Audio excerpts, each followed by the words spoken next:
Buckingham Palace released a brief, nearly silent statement on February 3, 2026, that was only 2 paragraphs long. Yet within hours, its impact rippled through royal residences, private legal offices, and drawing rooms across Britain like an underwater explosion no one had seen coming. One of the most valuable and historically significant private estates in the kingdom was bequeathed to Prince William as the only heir. Sandringham was not the place, not Balmoral, not Windsor. This was something far older, something purposefully hidden, a property that Queen Elizabeth II had carefully and purposefully protected for decades. The atmosphere inside the palace walls changed when Camilla and her son, Tom, found out what had been quietly moved, and more significantly, what had never been offered to them. Later, employees would say the tension was unlike anything they had seen in a generation. This was no little setback. It was tame rage. This is not just a story about inheritance documents. It tells the tale of each silently constructed clause. Every estate is assessed in private. Every altercation that took place out of sight, from the Queen herself's handwritten covenants to the business endeavors of Tom Parker Bowles that never came to fruition. According to reports, Camilla stood still as she saw William sign papers that put an end to her long-held dreams. It's not just about property here. It concerns the last, irrevocable chess move made by Queen Elizabeth II. But we can't start in 2026 to comprehend it. We have to return to 1944. The worst of the Second World War was upon us. The future of Britain was far from assured. King George VI made a covert choice in the face of uncertainty that threatened the crown's very stability. He purchased a remote estate in the heart of the Chiltern Hills, located on the peaceful border between Oxfordshire and Buckinghamshire, without fanfare or public disclosure. The Cedar Estate is its name. Its goal from the time of acquisition was invisibility rather than visibility. No entry was found in the royal registry, no recognition from the media, no official unveiling. The Cedar Estate was almost completely forgotten for over 80 years. Only a trusted inner circle knew about this shadow asset, which persisted as a murmur among senior courtiers. Those who were aware fiercely guarded it. It was never intended for those who didn't inquire. And with that, we have a question you should carefully consider. Why would a monarchy spend 8 decades protecting a hidden estate? What exactly was concealed there that needed that degree of security? To Royal Correspondent Guild members. Even though the press conference was held on February 3, 2026, it was brought to light in a series of internal briefing documents distributed to Royal Correspondent Guild members. Even seasoned royal historians, who thought they had seen it all, temporarily ran out of things to say since what was described in those documents was so shocking. The Cedar Estate was more than just a piece of land. It was a vault. There was a private chapel at its center. It contained an engraved memorial crypt with the names of royal family members who had fought in war, inscribed for remembrance more than for show. There were 186 oak chests buried beneath the surface, safely stored in climate-controlled rooms. Each one was replete with private correspondence, letters written during times of war, and private messages between statesmen and sovereigns. Not a history that has been edited. Initial history. Additionally, 72 royal portraits that had never been made public before were included, including previously undiscovered oil paintings of King George VI and Princess Margaret that had never been displayed in galleries or recorded in government records. The recordings, however, were possibly the most astounding of all. 14 audio recordings, all sealed. Winston Churchill, Nelson Mandela, Ronald Reagan, and Charles de Gaulle were among the individuals who had private discussions with Queen Elizabeth II and helped to build the modern world. Talks that were never meant to be broadcast. Not for autobiographies. For historians, no. Just conversation, kept intact. After working in the royal archives for decades, a senior archivist condensed the whole collection into a single sentence that stuck in the ears of everyone who heard it. He declared, "This is not a museum. It is royal memory's unadulterated architecture, a place where the monarchy's private conscience was left behind after its public persona disintegrated." And that's where the significance of this story increases. Prince William had been making discreet, unannounced visits to the Cedar Estate from 2017 until 2021. Not as a visitor, not in a symbolic way. However, as a trainee custodian. He followed the Queen along the cedar-lined walkways. He personally went through wartime letters. He went over Second World War naval dispatches. He manually rearranged hundreds of soldier letters, putting them in archival sequence. In order to preserve old records, he even fixed structural problems inside the storage chambers by fixing moisture control devices. This engagement was not ceremonial. It was conviction-based stewardship. Queen Elizabeth also witnessed it. She put a note in her own hand within the handwritten margins of the Covenant Trust, the legal document that governs the estate. He will receive more than just the throne. The hush that kept it safe will be passed on to him. There was no poetic feeling in that sentence. It was a lesson. Considering that the Covenant Trust was not a typical legal contract, it was built like a fortress, with layers, secrecy, and a resilient construction. Furthermore, we must now look at the legal framework that allowed the Cedar Estate to be transferred exactly as it was, without compromise or dilution. The Crown Estate never included the Cedar Estate. It was never incorporated into the Cornwall Duchy. It stood apart legally. It was based on a private arrangement called a Covenant Trust, which was created in 2020 and officially registered under Charter Seal 0142. A constitutional advisor, the Queen's personal counsel, and a designated notary from the Royal Archives all saw the execution. Each signature is put purposefully, each clause was thoughtfully crafted. What the agreement did not do right away, however, was the most important detail. It contained a delayed activation clause that was specifically designed to stay inactive unless two specific requirements were met. First, the end of the state funeral for Queen Elizabeth II. Prince William's official public acknowledgement as the heir to institutional authority comes in second. The transfer would only become active if both milestones were reached. Both requirements have now been met. It was unadornedly confirmed by the Palace Statement. With immediate effect, the Cedar Estate will be fully and exclusively guarded by His Royal Highness the Prince of Wales, in accordance with the terms of the sealed Covenant Trust signed by Her late Majesty Queen Elizabeth II in 2020. There was restraint in the wording. However, the repercussions were irrevocable. And this is when the story changes, because inheritance is administrative when it is uncontested. When inheritance deviates from expectations, it turns into conflict. Not everyone responded calmly to this development. Camilla and her son, Tom Parker Bowles, have been gradually bringing themselves closer to the Cedar Estate for years. Long before the public knew the estate existed, Palace insiders had seen subtle changes. According to reports, Camilla began advocating for an internal plan she called the Windsor Cultural Legacy Center in late 2024. On paper, it was sophisticated. Small group historical tours through the cedar-lined gardens, carefully planned gastronomic retreats that honored British heritage, and private literary salons devoted to female royal narratives. They presented it as preservation, for the sake of enrichment, as guardianship of culture. However, the reasons behind that portrayal were more nuanced, because archives and memorial vaults were not the main items that Tom Parker Bowles saw when he inspected the Cedar Estate. He recognized a chance, and he saw revenue where others saw legacy. Royal insiders later examined internal memoranda that demonstrated the extent of the commercial blueprint's development. In the old hunting lodge on the property, Tom Parker Bowles had written plans for a Michelin-starred tasting restaurant. The idea went beyond just eating. There were plans for an artisanal luxury brand called Royal Wild, which would provide wild fish, estate honey, cedar-aged cheeses, and carefully chosen seasonal wines with noble narratives.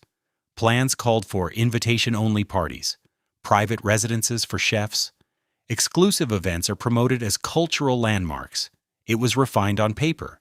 In actuality, it was monetization, artfully disguised as royal preservation rhetoric. October 18, 2025, followed.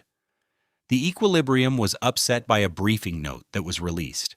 Tom's lawyers had started looking into the possibility of reclassifying parts of the Cedar Estate as protected public heritage. They argued that because of its wartime beginnings, it was historically significant enough to merit cultural designation status.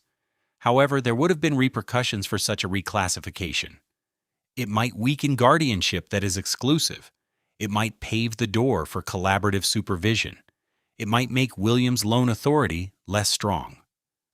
This begs the crucial question: was this respect for royal memory a calculated move to gain power under the guise of preservation?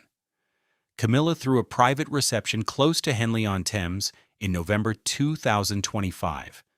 The list of attendees, which included cultural funders, renowned cuisine critics, art historians, and heritage philanthropists, was telling.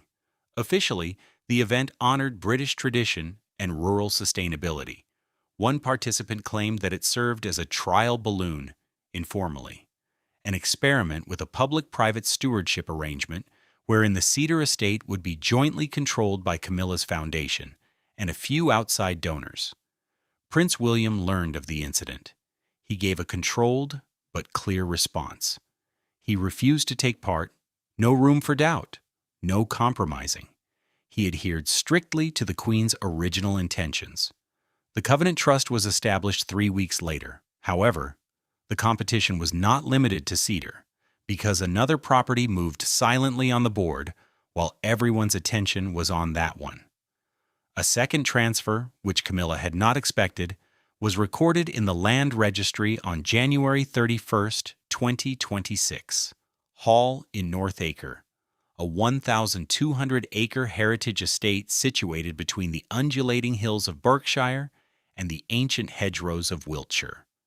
Significant yet historically undervalued. It held clandestine diplomatic meetings and exclusive hunting weekends during Queen Elizabeth II's reign, retreats from the scrutiny of public ceremony. Camilla had thought she grasped the field of play. The board, however, was bigger than she had thought. Northacre Hall was never merely a rural setting. Commercial evaluations characterized it as a unique combination of centuries-old licensing rights, agricultural profitability, and heritage prestige, an asset rooted in almost 800 years of continuity. It was more than just worth. It was irreplaceable from a strategic standpoint. Its worth, however, is not what makes its transfer exceptional. It's the timing. Northacre Hall was formally classed by Queen Elizabeth II on September 8, 2022, only days before her death, according to documents. It was transferred to her personal sovereign holding from a shared Crown estate asset. That was an important distinction, because it may pass through her private will once it became personal property, bypassing the institutional succession's automated mechanisms. She penned a single sentence that would subsequently reverberate through the palace halls in Appendix R3 of the pertinent documentation. Let Northacre stay with the youngster who will be responsible for our future. Let it be a sanctuary rather than just a place to stay. It was clear what it said. Prince Charles, who is now king, and Princess Anne were completely excluded from the decision. Within the inner royal circle, there was no explosive reaction. That was not the case. No splash, simply spreading rings, like a stone dropped at midnight into motionless water. Palace archivists later noted the historical rarity of such a move. Queen Victoria's secret rerouting of Highland estates under conditions carried out in complete secrecy in 1872 was the last analogous personal reallocation.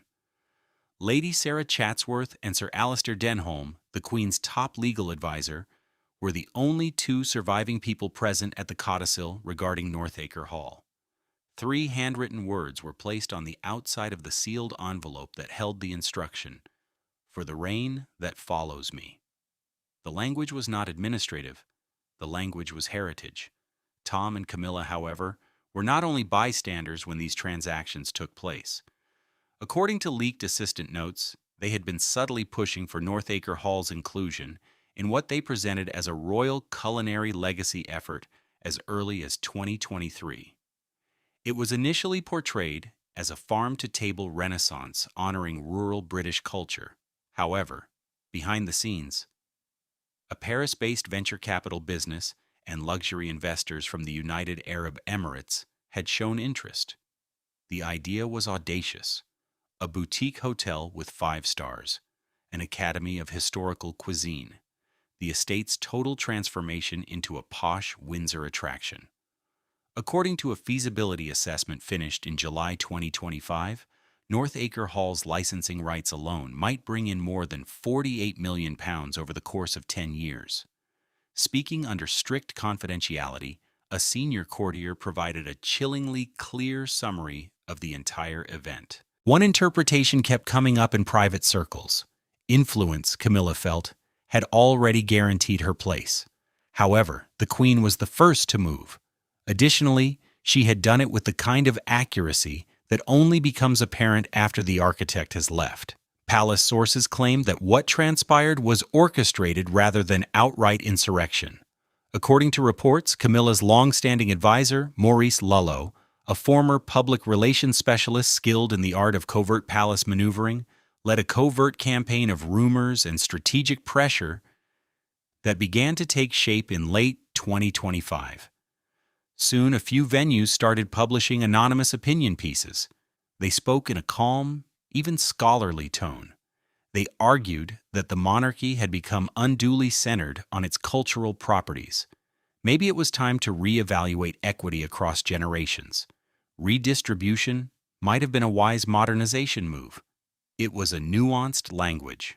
It wasn't timed right. Tom Parker Bowles allegedly launched a lease inquiry over the southern orchard plot of Northacre Hall, describing it as underdeveloped agricultural land, in what sources characterize as a last-ditch effort to establish a presence. The request was not fulfilled. It was quickly rejected by the Duchy of Cornwall's legal staff, who pointed to inheritance protections included in the Queen's secret transfer documents. Tensions reached a tipping point by November 2025. During one private conversation, those in attendance did not characterize Camilla's reaction as rage. They went with a more icy term: rage, not in opposition, but at having someone who is no longer living to deal with outmaneuvers you strategically. However, Northacre itself was not the last layer, because there was another covenant, one that was more intentional and intimate: estate of Clarence Hill. Princess Anne thoroughly examined the Queen's confidential letters in Windsor's Oak Room in the middle of January 2026. In the files, folded 3 times and tucked away in a leather folio bearing the initials W. William George, she found something surprising: a codicil. Only a discreet 4-mile private drive that branched off from the closest public road could reach Clarence Hill Estate, which was tucked away deep within the Chiltern Hills. Designed as an off-record reserve, only for direct heirs, it had been discreetly acquired by King George VI in 1947. It existed outside of public accounting cycles and parliamentary scrutiny, shielded from the financial swings that followed discussions about royal support. This property was not meant for investment purposes. It served as protection. There was no space for interpretation, because the Queen's command was written entirely in her own hand. I give my grandson William entire title and soul to Clarence Hill, free from burden and shadow. Let it stay out of the Crown Estate, unaffected by controversy or politics. This land is not a commodity. It is a covenant. Its goal is to protect the moral succession line. The language was clearly personal, not in charge of administration. Not a ritual, a proclamation. It also made the pattern indisputable. Property transfers were never the only aspect of this. It had to do with insulation, concerning the drawing of boundaries for the future that, once she was gone, could not be altered by ambition, pressure, or influence. The term immune to scandal was not used as a decorative term, it was intentional. Sources close to the deceased monarch's inner circle claim that Queen Elizabeth II had grown more circumspect in her latter years. One worry was reaffirmed by the scandals involving Prince Andrew and Prince Harry's erratic international media endeavors. Legacy may be destroyed more quickly than it was created. Insulation was necessary for Elizabeth's preservation, moral distance in addition to financial safety. That was exactly what Clarence Hill was supposed to be: a getaway, unreported in the media, a haven away from rumors, business cycles, or reputational turmoil. It would become the silent compass of William and Catherine's destiny in her design: enduring, moral, and dynastic. On January 20th, Camilla received word of the Clarence Hill relocation. She met with her legal advisors at Highgrove within hours, according to sources. There was Tom. The timing was delicate. Tom had lately suffered a major blow. A publishing deal was allegedly canceled due to controversies around the improper use of the royal crest in one of his food brand advertisements. Clarence Hill was not sacred land to Camilla. It was an opportunity. Parts of her private framing were later discovered in leaked company correspondence. One line caught my attention. "Consider the launch, from your garden to the Queen's." A plan had already begun to take shape by January 23rd, under the newly formed Hill and Crown Limited, with Tom serving as executive director. It was an ambitious idea. With a focus on regenerative luxury, climatic resilience, and royal sustainable branding, Clarence Hill would be reopened as a boutique hotel and farm. In this imagined future, Tom would change his story. Out of the shadow of conflict, reimagined as a contemporary agrarian aristocracy, he was referred to as the Prince of Green Britain in one draft. Soil rather than controversy. However, there was an issue. Clarence Hill's codicil had previously been notarized in the royal archives.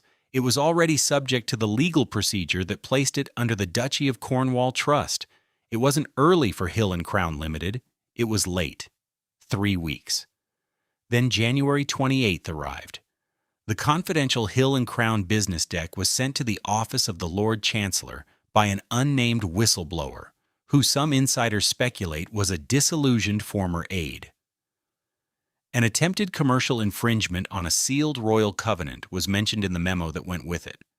The materials that were leaked were extensive: rebranding tactics, estimated values for premium goods, Clarence Hill architectural mock-ups with company logos superimposed.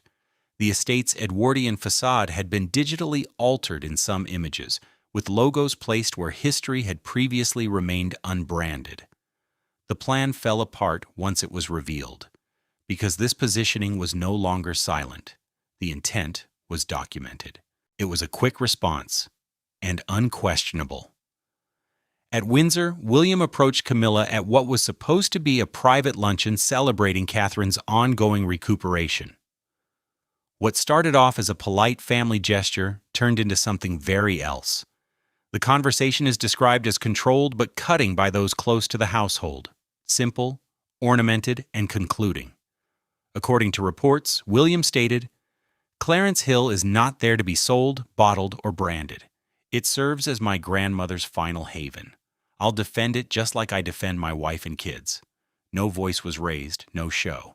Before the lunch ended, Camilla walked away from the table. Hill and Crown Limited was formally dissolved after 48 hours. Tom claimed to be exhausted from stress and canceled 3 planned public appearances. Official statements were not made, but the message was clear in the palace halls. King Charles chose not to publicly participate in the altercation. Later on, however, he is reported to have made the following discreet comment to Princess Anne in a private conversation. Elizabeth was always aware of who would be crowned, not only put it on, and it seemed for a second that the competition was over. However, it hadn't, because another estate emerged when the focus shifted: Downs, Greystone. This wasn't a little holding. Greystone Downs, which covered more than 400 acres of preserved ancient woods and was anchored by a Tudor hunting lodge from 1578 and a private stone chapel filled with artifacts from the 17th century, was more than just a piece of land. It was architecture that embodied continuity.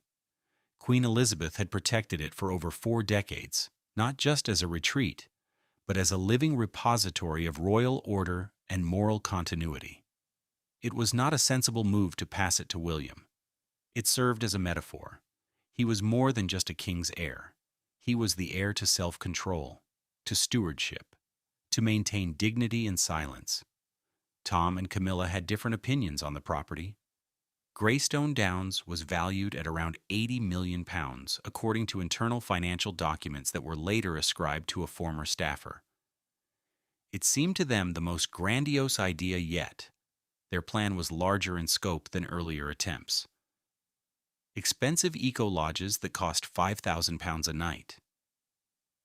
Tom hosts personal farm-to-table culinary events, an invitation-only royal culinary circle aimed at wealthy East Asian and United Arab Emirates customers.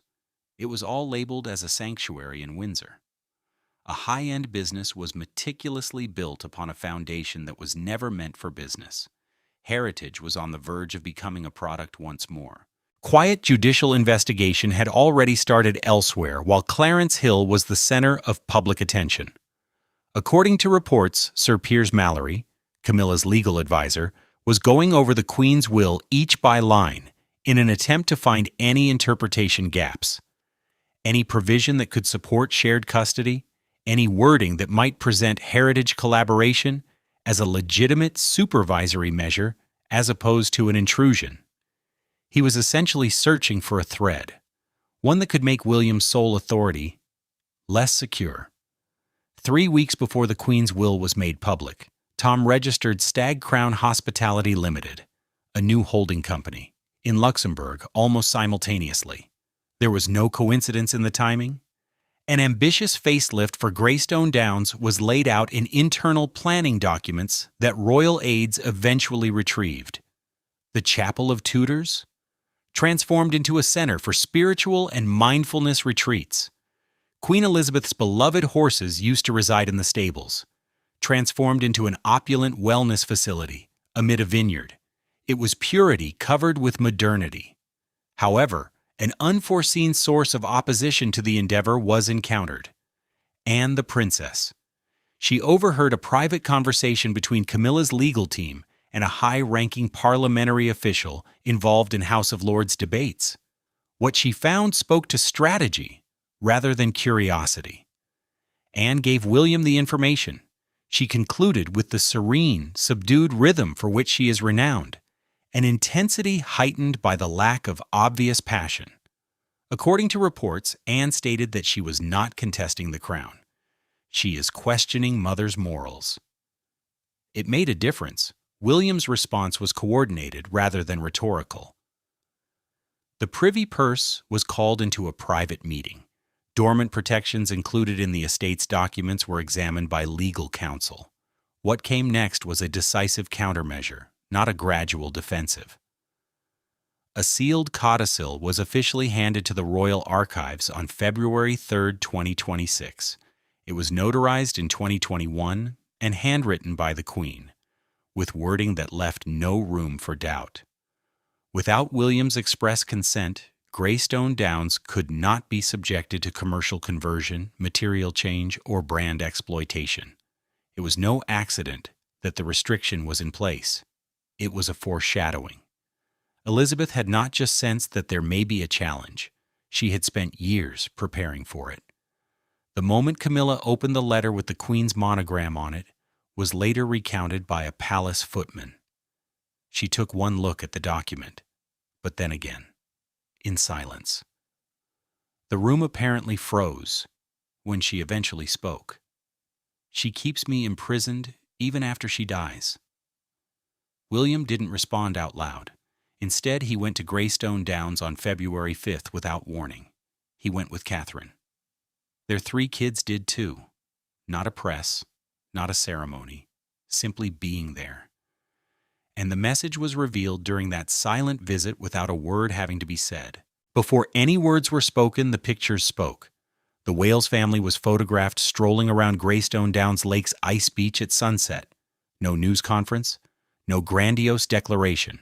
Just a family standing silently on ancestral territory, achieving a goal that needed no public justification.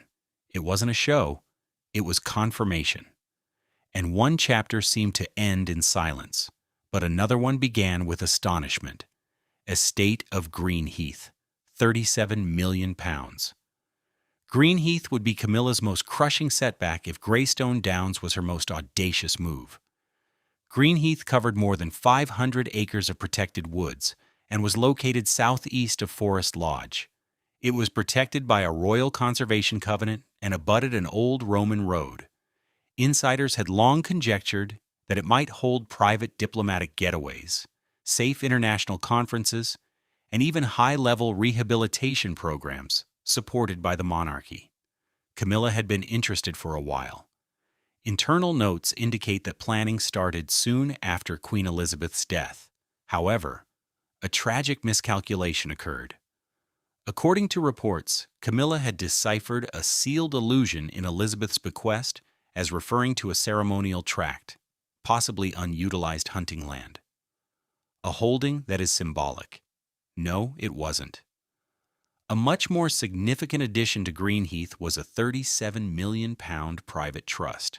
The fund had developed covertly over decades of small, calculated donations that were personally approved by the Queen.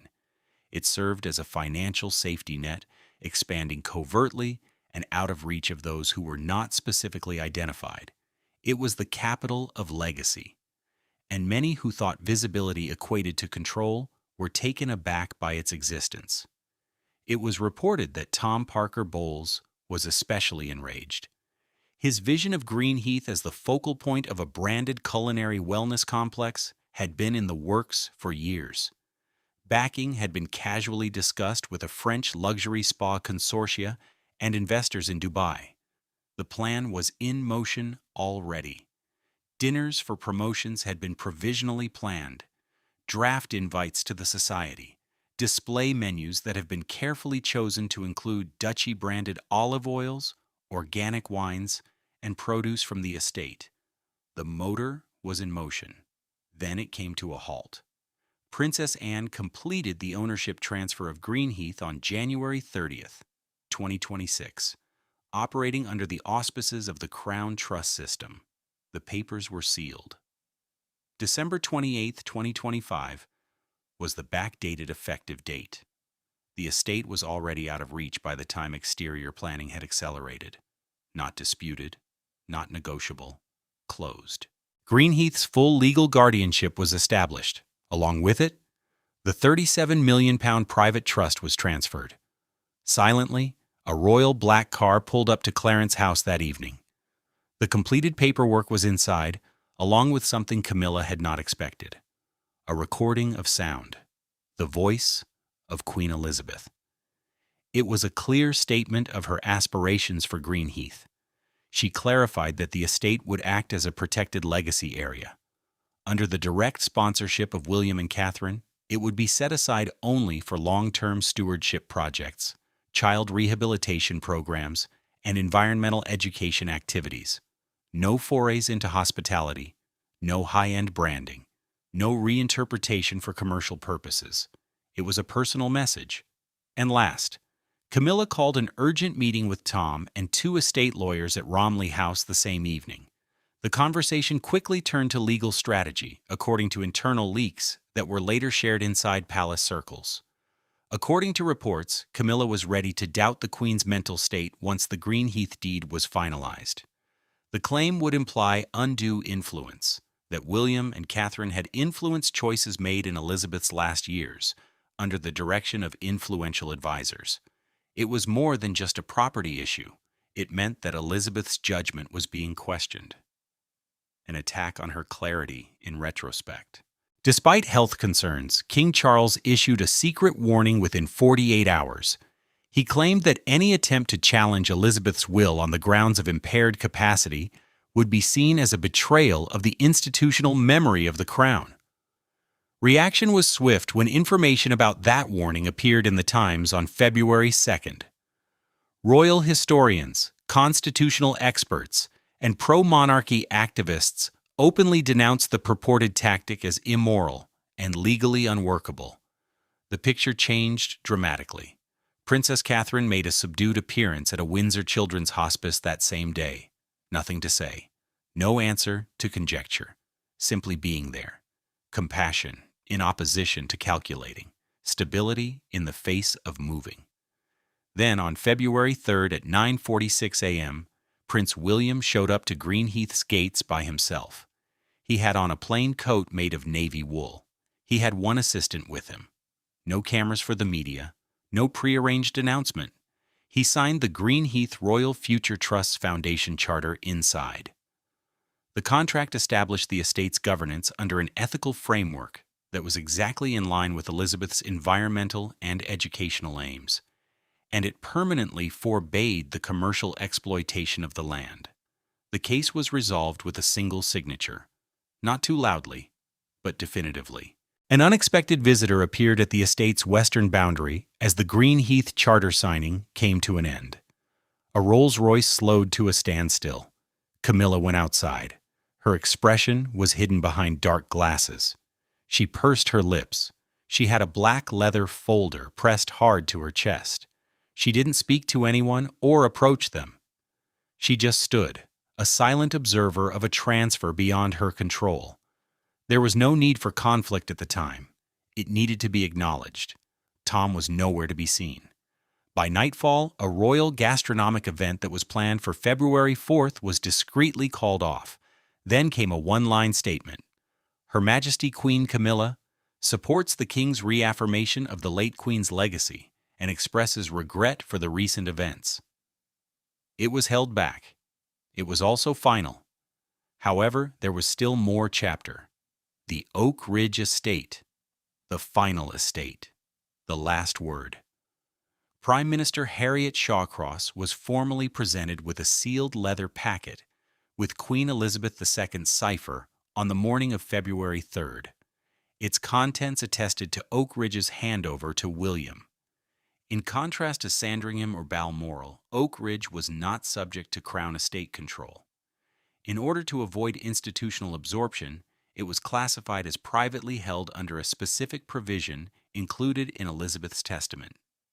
The property was impressive in its own right, and large pastoral reserve along the Thames that borders the woodlands. King George VI once used it on hunting trips. The worn remnants of a Tudor chapel were hidden among the woods inside its grounds. Value estimate, £118 million. However, those who knew the situation best knew that number didn't matter. There was no money to measure Oak Ridge. During times of family stress, it had served as Elizabeth's haven, a private fireplace during turbulent public times. It served as a forming ground for William, where he spent his early summers, and where duty was viewed as personal rather than ceremonial. A final journal entry lay in the estate's private library next to crushed lavender preserved between pages. Its remarks were straightforward, focused on stewardship and the cautious safeguarding of legacy, and forward-looking. Camilla and Tom were ostentatiously silent even as the transfer came to an end. There were rumors of a possible legal appeal through the Privy Purse Committee, which made the case that Oak Ridge might be reclassified since it had benefited from previous public maintenance funds. William had foreseen the possibility. In order to prove unbroken private stewardship, he ordered a thorough examination of restoration documents and security expenditures, going all the way back to 1953. There would be no room for doubt, no holes in interpretation, because the trend was now indisputable. This had nothing to do with buying land. The goal was to maintain intention. There was also not much that Queen Elizabeth had left up for interpretation. Immediately, forensic accountants were assigned. Each entry in the ledger, each invoice for restoration, every security investment going back several decades was examined. However, Elizabeth had advanced a few paces once more. Her private will had a clause known as anticipatory obstruction. It used exact language. Any attempt to contest Oak Ridge's status by those who are not directly descended from Windsor or who married into the family after 2010 would be legally nullified. Reactive drafting was not used. Predictive defense was used. The mood immediately changed when the sentence was read out loud to the elderly family members in the green drawing room. First, silence, then motion. Camilla stepped out suddenly. Sources claimed that Tom abruptly went against his legal advisors. Princess Anne didn't move from her seat. Without raising her voice or displaying any emotion, she turned to face King Charles after the reading was over and said, "I always anticipated this day." In their capacity as Oak Ridge's legal stewards, William and Catherine brought their 3 children there for the first time that evening. No entourage, no cameras, only family. According to reports, Prince George asked his father a question that people who witnessed it would later characterize as unforgettable while standing atop the ruins of the old watchtower and looking out over the frost-covered landscape. "Will we own this forever?" William answered steadily. "As long as we keep it safe." Not possession, accountability. The Queen's personal solicitor, Sir Jonathan Arborfield, sent a letter shortly after. A final written statement from Elizabeth herself was enclosed. Everything was reframed by it. In the event that this estate is contested, make it clear that Patience, not Power, is the rightful owner of Oak Ridge. Let it be carried on by the person who carried the load of the crown's future, not the burden of entitlement. Simply signed, Elizabeth R. Every tactic, commercial predictions, attempts at structural reclassification, and tacit lobbying became irrelevant after those remarks, because these transfers were not separate decisions when taken as a whole. They were architecture. Take a step back. In reality, what did Elizabeth achieve? She did more than just divide up the land. She built a defense, layer by layer, estate by estate, clause by clause. Every transfer expected friction. Every document avoided being reinterpreted. She anticipated business aspirations. She anticipated a legal challenge. She anticipated the potential for public efforts to persuade. And she defended herself from everything. What's left is more than just an inheritance tale. It is the plan of a king who recognized that ceremony does not guarantee legacy, but through planning. Elizabeth had foreseen every possibility. Long before disagreements arose, long before drafts of proposals were made, long before rumors turned into plans, she started planning several steps ahead of time in her 10th decade of life, creating solutions for undeveloped conflicts. And the uneasy question at the heart of it all is, why did she think she needed this level of protection? Those who challenged her boundaries are not pleased with the response, because she saw priorities that were incompatible with legacy, service, and continuity inside her own family, within the same organization to which she had dedicated her life. There were commercial goals. A few were private. Some saw 7 centuries of royal heritage as a portfolio to build, rather than an inheritance to preserve. Elizabeth made a conscious decision in selecting William. It wasn't that he wasn't ambitious, but because he had different goals. He didn't seem to her to be driven by a need for money, fame, or change. Something calmer caught her eye. A man prepared to organize letters during the war in a secret archive room. No lens would ever be able to repair the moisture controls in a vault. To stroll with an elderly monarch under cedar trees and pay more attention than he said. Stewardship. Every covenant she wrote contained that word, both directly and tacitly. She also realized how uncommon it was. There was a consistent pattern in William's reaction to each attempt to defy her demands. Publicly, he did not escalate. He didn't speak to the media. He made no outraged rebuttals. Charters were signed by him. He showed up with his kids. He let his grandmother's legal system do the talking for him. And it made a clear statement. Something had already changed on the morning of February 3rd, 2026, as dappled sunshine seeped through frost-lined hedgerows in Windsor Great Park, It was not declared by a proclamation. It was not recognized by a ceremonial procession. However, trusts, codicils, and handwritten directives that needed no interpretation had literally sealed a new chapter.